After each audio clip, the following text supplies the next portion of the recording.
Hello there, and welcome to another Imperator Invictus Dev Diary. This again is a little bit later than usual. Unfortunately, I've been a bit sick recently, and only recently kind of got my voice back. It's still not amazing, so that's why you're also not getting a webcam, because I might need to, like go and cough and stuff, and that's not great. So, I'm still not perfect, I'm still not 100%, but I wanted to let you guys know about the Imperator Invictus Dev Diary, because there's some interesting stuff in here. And, yeah, without further ado, let's go and have a look at what we have. So, for those too lazy to read, the Q&A info is at the bottom. Right, of course, there is going to be a Q&A for Imperator Invictus. All of the myriad of developers will be hosting a Q&A on the Discord, and also it'll be hosted over on Defugel's Twitch channel. The plan was, I believe, originally for myself and Vespasian to host the Q&A, but with me being quite sick, and also Vespasian's got horrible hay fever, we're getting Defugel to host it. I may put it on YouTube afterwards. We'll see. Still plans up in the air about that one. But yes, let's get into this. Salvete, readers. Today we'll be talking about Iberia, the Punic states of the Western Med, several balance changes, and an upcoming Q&A. To begin with, I'll hand you over to Tutalia. So, Salvete. I don't know why it makes sense to say it like that. Just forgive me. He's the Iberian dev of the Invictus team, and I have some things to show about the new Iberian setup. So, first of all, Turtania. It's a region that is arguably purely represented in the current version of the game. You can see the region in vanilla as a reference. Sure, I like that they're now adding the original, vanilla version as references before they show the changes. That is something that also was in the last dev diary. However, it was only added to the last dev diary after I complained about it. Or suggested, I should say, and now it's being put in as standard because I didn't critique this before it was posted. So what immediately struck me was the inclusion of 3 completely fictional tags and 2 ahistorical Turdetanian cities. Tartessos was fictional, and Ocurai only enters the historical record under Roman administration. Missing from the game are the actual tribes and nations that compose these regions, which we have historical evidence for. Thus, I felt this region needed a rework. Studying the Turdetanian political situation of the time was quite difficult, but here you can see the new setup. Yes, Bardulia has also been renamed to Beturia. Sure, more granularity, a few more tags there, see no issue with it. That's alright. To begin with, the Massalian tag of Menesthe has been removed due to lack of archaeological and historical evidence.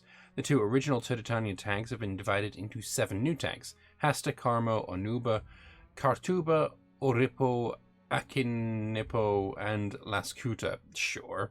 Carmo is the big guy here. The Carmoan army recently conquered the important cities of Astigi, Urso, and Kelti, creating a strong powerhouse to unify the Turdetanians. Hasta lies near the coast and shares close ties with Gadir. Also, the city-state of Lascuta begins the game as a vassal of Hasta.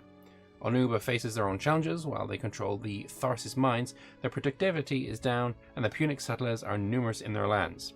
Akinipo lies near some rich mines, but their independence is at risk with the Carthaginian settlements to their east and south. Oripo and Kartumba are far from the dangers their neighbours face, but this tranquility makes them easy targets for the more ambitious Iberian neighbours. An important thing to keep in mind is that the Turdetanian culture was an urban culture, and at the time of the conquest they're on the last steps to becoming proper states like the Phoenicians or the Greeks. To better represent this increased centralization and administration capabilities, they will start as federated tribes with more centralization than any other vanilla tribe. Alright, that's cool. I must say, straight off the bat, my own biases here. I personally don't play very often in Iberia. I think the entire area is kind of filled up with samey tags that do the samey things, and the region is just not massively important to me. It's not interesting that very much to me. But having said that, like, my initial knee-jerk reaction is, oh, why fix Turdetania? Or why fix Iberia? It's not very interesting. And maybe the point there that I should be taking is Iberia is not very interesting, therefore it needs more help. Not Iberia is not very interesting, work on somewhere else. So yeah, no, it's good that they are working on Iberia, and hopefully this will make Iberia a much more interesting place to play. Because right now, it just kind of isn't very interesting to play in. So yeah, hopefully this was going to be helpful. The most urgent problem for Turdetanian tribes is, common for all of them, was the Carthaginian menace. At the start of the game, the Turdetanians are divided into two defensive leagues: the League of Hasta, so Hasta, Gadir, and Anuba. Which I think this one's Anuba. There's Hasta. Is Hasta and Hastea different? Probably not. I think it's actually maybe this one. Oh no, there's Anubia. So these three, and then what's the other one? And the League of Camo is Kano and Onipa. Carmo and Eknipa. Okay, so he's like, they're called something here, and he's calling them something different here. It's like, you know, just a bit of standardization would be nice, not gonna lie. Also, I'm gonna just turn down the music just a little bit. I don't know if it's too loud for you, but it's a bit loud for me. Can't concentrate. Anyway, each of the new tags will have unique heritage, some shown below. First, the Turdetanian states that can manage to unify the region under one banner, you'll be able to form the Tier 2 tag of Tartessia via the new decision. Nice. So the Carmoyan heritage, improved opinion maximum goes down, but you get military investment cost, which is wank. It's really bad. Light infantry discipline, Carmoyan heritage, not very good. Haston heritage, fort defense goes down. Okay. Export value goes up and civic tech investment goes up. These are okay. These are okay. The Onubans get pop simulation speed goes down. Export value goes up. Slave output goes up. It's okay. And the Laskutans, loyalty to Overlord. I mean, that's just a terrible fucking... terrible heritage to have. I guess that is the negative. Slave output and civic tech investment. It's okay. I'd say probably the best one here would be the Laskutan heritage. As long as you're not... if you are not a vassal, then this is irrelevant. It's like you've basically got two positives and no negative if you're not a vassal. Yeah, I mean, I can see that being okay. Hastons are okay as well. I'm not too unhappy with the Haston heritage. Export value is pretty good. Yeah, I mean, there's nothing that stands out as like amazing, but it's okay. And then forming Tartessia is one of your missions. This is the Carmoyan Flag. Okay, it's annoying because this heritage is pretty shit.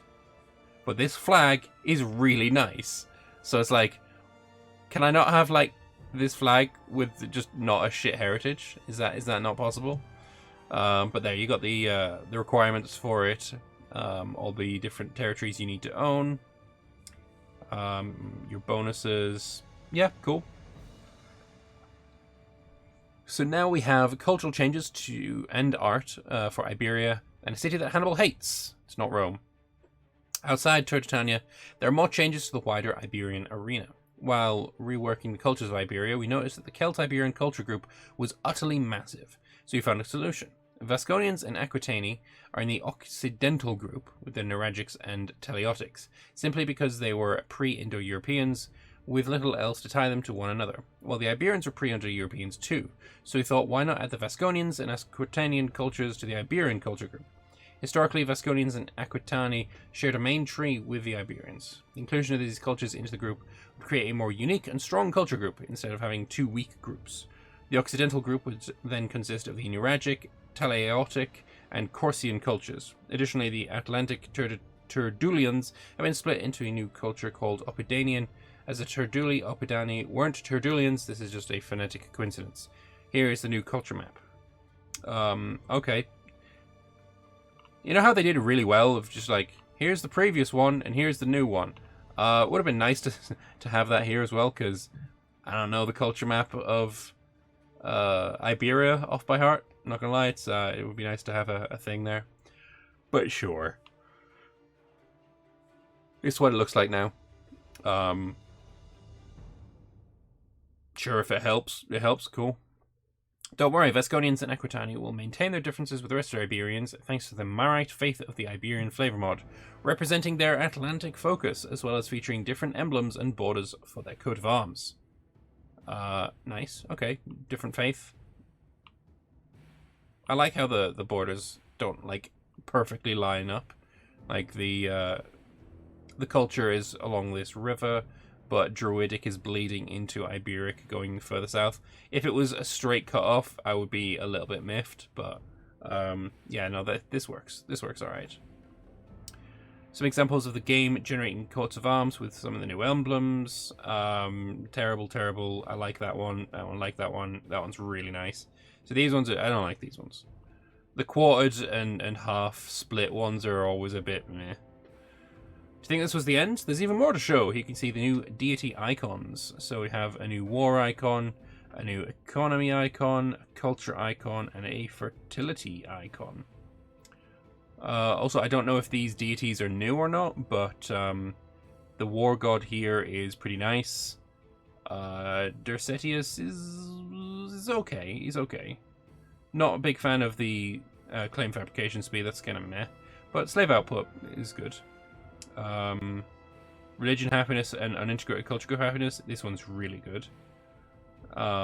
Food as a standard is generally usually nice. State religion happiness is also really good, as I said up here. Alright, last but not least, we've given some love to Saguntum, the city that played a key role at the start of the Second Punic War. To start, Saguntum was the Latin name, so the city has been renamed with the native name of Ars. As with the Terdulians, Ars will start with more centralization than the rest of the surrounding Iberians. A new coat of arms based on their famous coins and will enjoy a unique heritage, which is the Arsian heritage. Which does what exactly? No idea. But yeah, I know Ars is the city that they chose for Rome 2 Total War, or Total War Rome 2, I guess.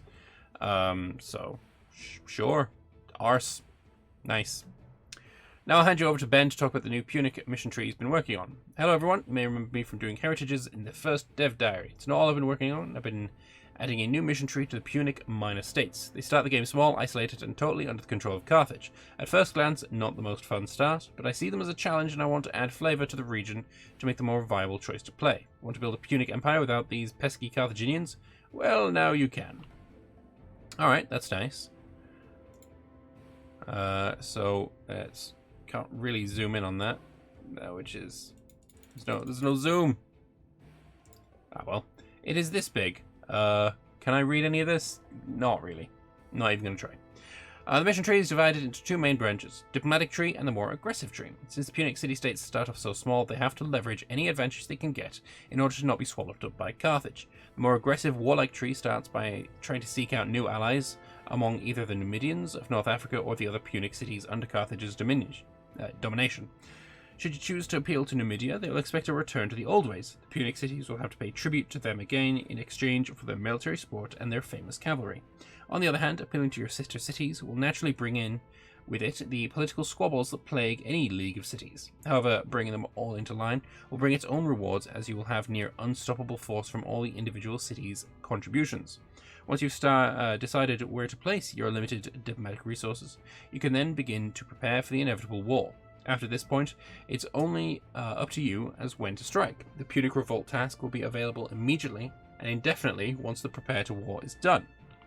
It may be worth it to wait for the optimal time, as the other powers fighting Carthage may even be willing to offer support in exchange for a well-timed revolt. On the other hand, you can try and gain favour with Carthage diplomatically, eventually convincing them to grant you autonomy. This tree starts off with you offering additional tribute in exchange for more diplomatic autonomy and power. They will then proceed to the more interesting and dynamic parts of the tree, leveraging your fleets and naval abilities for land and favour. With the shipyards of Carthage task complete, Carthage will expect to be able to call on you for ships in the future in exchange for payment. But should you fail to provide these vessels, you may drop out of favour with the government in Carthago. I like this. I like this a lot. Tributaries with more autonomy, but having more responsibilities, like specific responsibilities, rather than just, oh yeah, you pay me this amount of ducats per month. That's boring. We need you to provide a fleet when we need it.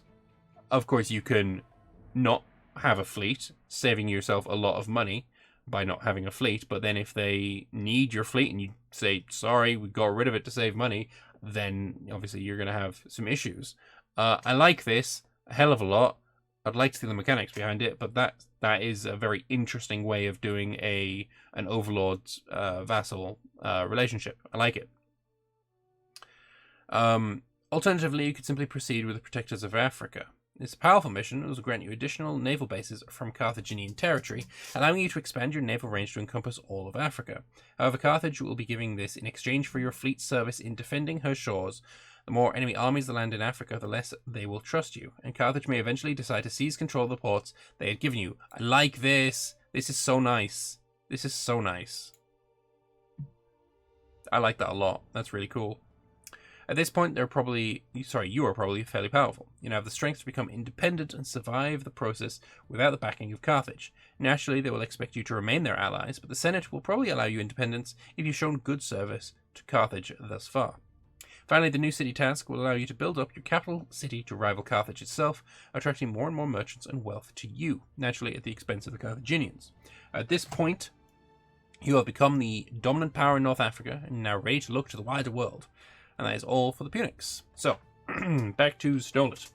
As dev's been working together with the lovely folk at Molan Labe multiplayer community to tweak several buildings and modifiers to make them more useful and balanced. And this is the bit that I'm very excited about. Actually, no, it's the next. It's the next bit. To begin with, it changed it so you no longer get an extra free resource from cities. It's both done to balance the city meta and to be a general nerf to commerce income as less goods are available on the map. Furthermore, we've applied a -2 civilization malice to each aqueduct building to end the absurdity of cities being dominated by such buildings. Fucking beautiful. I absolutely despise seeing the prevalence of cities built by people that are like, I've just got 20 aqueducts, 3 libraries, and a marketplace. Like, aqueducts being the majority of the buildings in a city is fucking stupid. It makes no sense, and I hate it. And I hate you if you do it.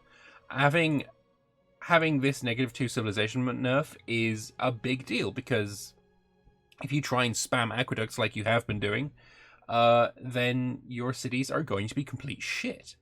And that's great. It's fantastic.